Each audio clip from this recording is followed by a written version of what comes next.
बात निकली है, अब बहुत दूर तलक जाएगी। गुजारिश है सबसे कि सोई हुई सरकार को जगाएगी। उदास दिख रहे हैं जो चेहरे आज, कैसे वो मुस्कान वापस आएगी। अगर अब ना सुनी गई इस दिल की पुकार, तो ये बात हर एक जन तक जाएगी कि हम नहीं हैं गुलाम आज भी, हमारी आवाज बाहर लाएगी। अब लेकर रहेंगे जॉब हम, ये रूह अब और अत्याचार ना सह पाएगी। हमारी डिग्री फर्जी है, हमारी कोई मेहनत नहीं है। आप चीजों को चला भी नहीं पा रहे और बेचकर दूसरों पर निर्भर हो रहे हैं, और आप हमें आत्मनिर्भर होने का ज्ञान दे रहे हैं। तो क्या फर्जी है, हम, हमारी मेहनत या आप? बताइए। 10th 12th ग्रेजुएशन में बच्चा 80% मार्क्स लाकर भी आज नौकरी नहीं पा रहा। कितना गिर गया शिक्षा का स्तर, बताइए आप। फिर आप लोगों को पास क्यों कर रहे हैं? क्यों लोगों को ग्रेजुएशन करा ही रहे हैं आप? 8वीं के बाद ही कह दीजिए कुछ कर लीजिए। देश की परीक्षा आज 8 चरणों में हो गई है। प्री, मेंस, इंटरव्यू, धरना, लाठीचार्ज, high court, supreme court, CBI जांच। पढ़ेगा युवा या लड़ेगा युवा? और जान बची तो नौकरी करेगा युवा। करे तो करे क्या? यह कैंपेन स्टूडेंट्स के अधिकार के लिए है। क्यों है? जहां लोग पीएचडी, पोस्ट ग्रेजुएट, ग्रेजुएट होकर भी पियोन का फॉर्म भर रहे हैं। आपने देखा होगा यूपी में 70 वैकेंसी गिनती की पियोन की थी, जहां हजारों पीएचडी करके 50,000 ग्रेजुएशन, पोस्ट ग्रेजुएशन वाले बंदे उस नौकरी के लिए आवेदन कर रहे हैं। इससे बुरी दशा, इससे ज्यादा देश की दुर्गति और क्या हो सकती है? युवाओं की कहानी है जो सरकार को सुनानी है। चुप रहने वालों की चुप्पी भी तुड़वानी है। अब सिर्फ मीडिया में सिर्फ आना नहीं है काफी, मीडिया में छाना होगा काफी। अब सिर्फ आने से काम नहीं चलेगा कि मीडिया ने 2 मिनट का शो हमारा करके दिखा दिया और बस बात बन गई। नहीं, छाना पड़ेगा। हर वक्त मीडिया को यह याद दिलाना पड़ेगा कि रोजगार पे बात करो। किसी भी एग्जाम के प्रोसेस 3 साल से पहले खत्म नहीं हो रहा, वैकेंसी लगातार घट रही हैं। तरह तरह के नियम लागू करके सरकार यह दिमाग लगा रही है कि कैसे नौकरियों को टाला जाए, कैसे युवाओं को निकाला जाए। अब जरूरत है गवर्नमेंट प्रोसेस में, गवर्नमेंट जॉब प्रोसेस में रिफॉर्म की। हम किसी पार्टी के अगेंस्ट नहीं है, हम किसी बंदे के अगेंस्ट नहीं है, हम सरकार के अगेंस्ट नहीं है, हम अनएम्प्लॉयमेंट के अगेंस्ट हैं, हम बेरोजगारी के अगेंस्ट हैं। आज आपने देखा होगा एग्रीकल्चर का एग्जाम का हुआ, वहां घोटाला। आरआरबी एनटीपीसी का एग्जाम हो रहा है, उसके लीक होने की वीडियो वायरल हो रही है। आपको मालूम है ऐसा क्यों हो रहा है? क्यों लोग इतना मजबूर हो रहे हैं कि वो ये सोच रहे हैं कि कैसे भी पैसा देकर के, नकल करके नौकरी मिल जाए? क्यों ऐसा हो रहा है, आपने सोचा? इससे हम क्राइम को बढ़ावा दे रहे हैं। क्यों? क्योंकि अगर लोग सही तरीके से नौकरी नहीं पाएंगे, उनको यह मालूम चल जाएगा कि पढ़ के भी नौकरी नहीं मिल रही, तो फिर यही होगा। पहले इतनी नकल और इतने घोटाले नहीं होते थे, इतना लोग पैसा देके नौकरी के पीछे पागल नहीं रहते थे। जो चीज जब मिलना बंद हो जाती है तो उसी को कहते हैं कि अब ये ब्लैक में मिलेगी। वही हाल नौकरियों का हो गया है कि वैकेंसी इतनी घट गई है कि जो रह गई है वो भी अब ब्लैक में मिलेगी, नॉर्मली नहीं मिलेगी। लोग मोदी जी के खिलाफ बोलने में आज इसलिए डर रहे हैं। मेरे आज तक पे इंटरव्यू हुआ, मुझे नहीं पता अभी तक वो ऑन एयर हुआ है नहीं हुआ। हर आदमी यही कहता है, आपको डर नहीं लगता? मैंने कई बार ये बात पहले भी कही है कि किसी के भी जाने का दुख तब है जब आने की खुशी बहुत ज्यादा मनाई गई थी। आज हम डर इसलिए रहे क्योंकि मोदी जी को लाने के लिए हम पागल हो गए थे।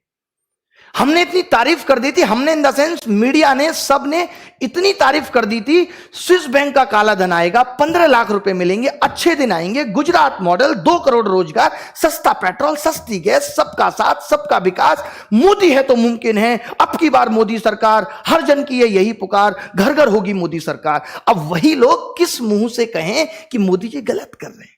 इनकी स्थिति वो है जब एक लड़का अपने घर अपनी गर्लफ्रेंड के बारे में बता देता है कि मुझे इससे शादी करनी है, और 2 साल बाद जब उसके रिश्ते अनबन होने लगते हैं तो वो डरता है कि अब घर ये कैसे बताए कि इससे नहीं निभ रही।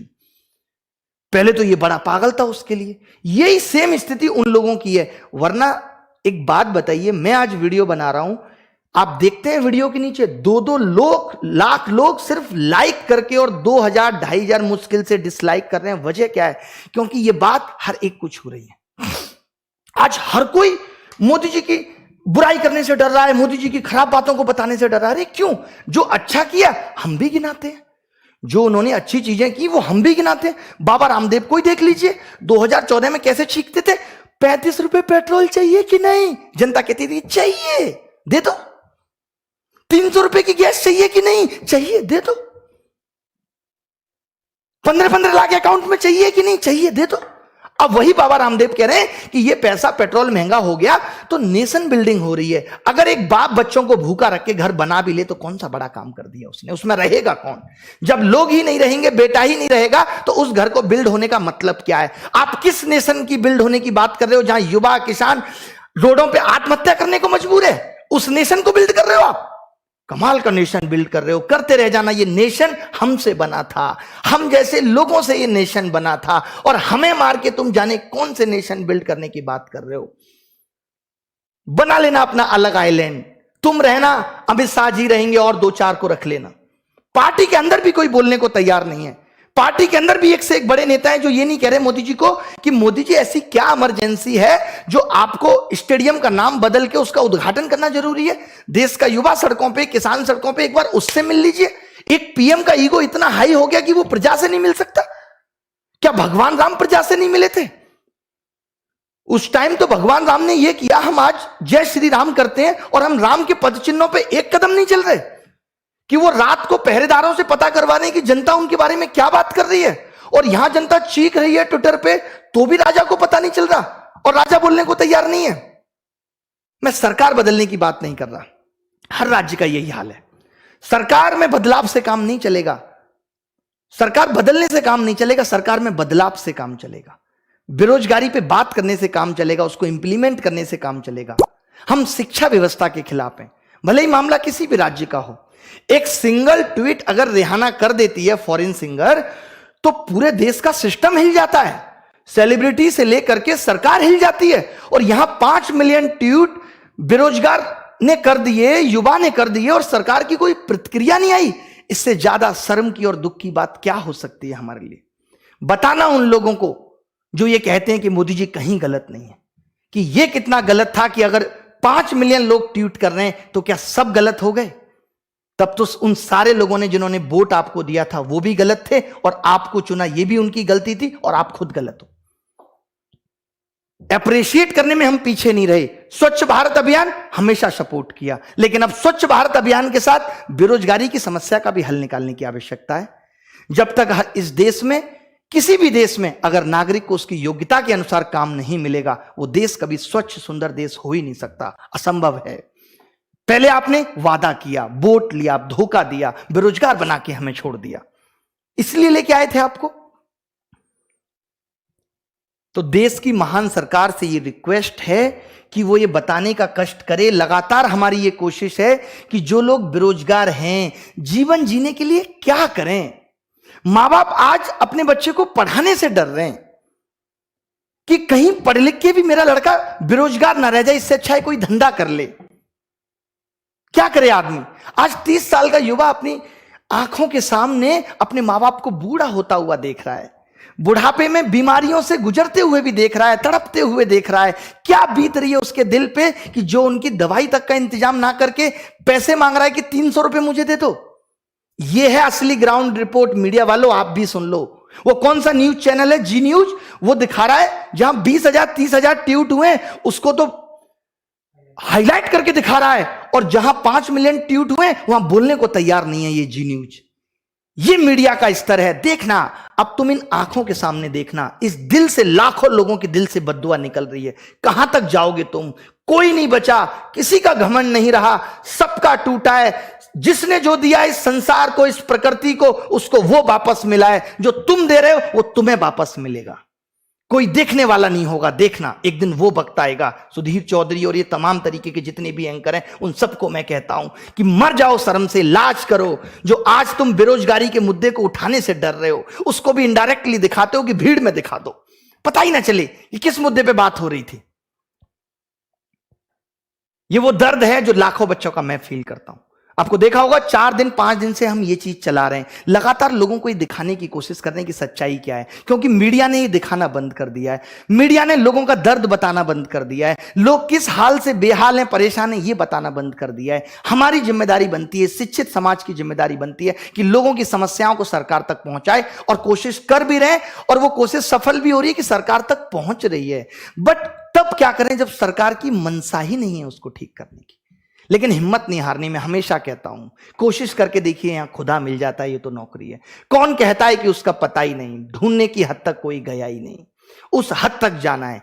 अभी तो हम सरकार से सिर्फ विनती कर रहे हैं, रिक्वेस्ट कर रहे हैं कि 25 तारीख को सुबह 11 बजे हमारा ट्विटर कैंपेन है। आपको मालूम होगा कि इनकी आईटी सेल ने आज कोई भी हमारा हैशटैग ट्रेंड नहीं किया, तो इनकी रिपोर्टिंग इतनी ज्यादा है कि इतना ज्यादा रिपोर्ट कर रहे हैं। आप भी करो, आप क्यों पीछे हो?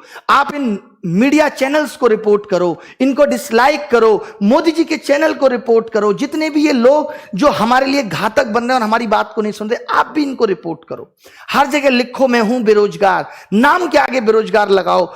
कभी तो ये सुधरेंगे, कभी तो इनका दिल पिघलेगा, मजबूरी में पिघलेगा, क्योंकि जब तक ये कोई काम नहीं करेंगे, जब तक इनका किसी में फायदा या नुकसान नहीं है। जब इनको लगेगा कि ये युवा नुकसान पहुंचा रहा है, तब ये सोचेंगे, तब ये उस पर काम करने की कोशिश करेंगे।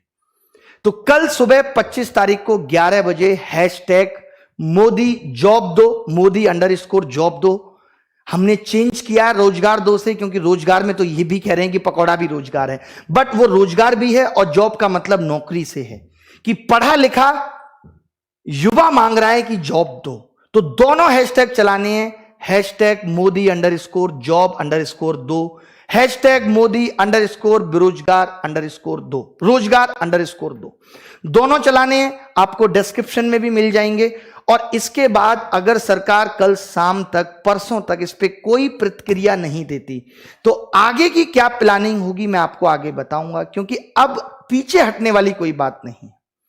मोदी जी से रिक्वेस्ट भी है, फिर हाथ जोड़ के कह रहे हैं कि सुन लो ये चीख और पुकार। आपको नहीं पता चल रहा है तो हमारे थ्रू सुन लो, समझ लो। मोदी जी के जो लोग हैं वो उन तक इस बात को पहुंचा दो। आज पार्टी में कोई बोलने को तैयार नहीं है, इतना खौफ है। हम भगवान से डरते हैं, उस ऊपर वाले से डरते हैं कुछ भी गलत करने से। गलत कर नहीं रहे, ना गलत मांग है हमारी। हम ये कह रहे हैं कि हमें हमारा हक दो। अगर हमने पढ़ा लिखा है तो हमें वो चीज दो जिसका आपने वादा किया था, और ऐसी कोई नई चीज नहीं मांग रहे। आपके भी सपने थे, आपने भी पूरे किए, हर एक आदमी के सपने। और ये हर सरकार से है, केजरीवाल सरकार से भी है कि सपोर्ट करो।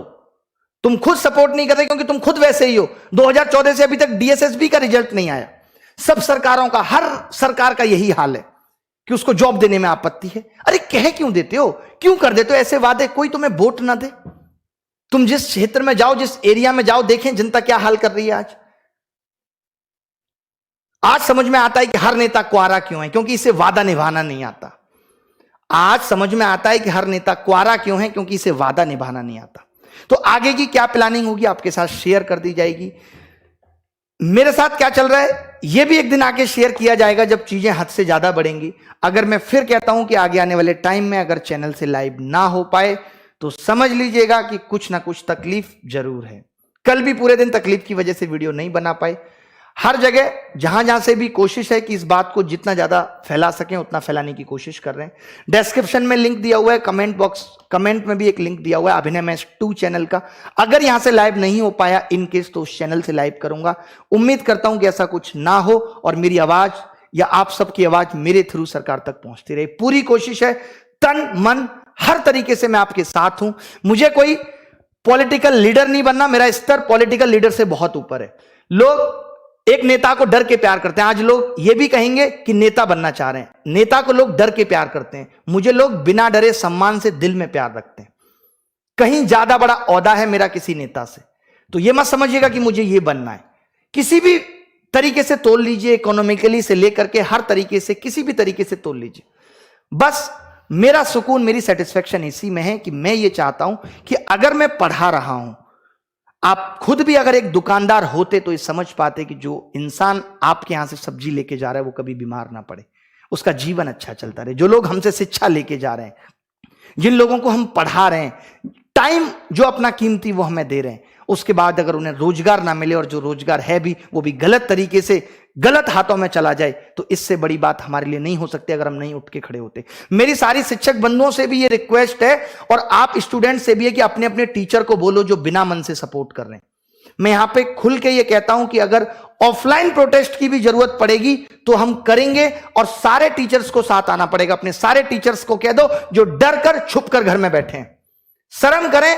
आज वो जो है उन स्टूडेंट्स की बदौलत हैं, आज उनकी रोटी भी है तो उन स्टूडेंट्स की बदौलत है जिनके साथ खड़े होने में भी उनको नानी याद आती है। जितने भी हैं मुखर्जी नगर के स्पेशली टीचर, सबसे मेरी गुजारिश भी है, रिक्वेस्ट भी है कि बच्चों के साथ आके खड़े हो। आज बच्चों को जरूरत है तो दुबको मत, छुपो मत, डरो मत। डरपोक बन के जिंदगी नहीं चलती, डर से जीवन नहीं चलता। बंद करो भाई।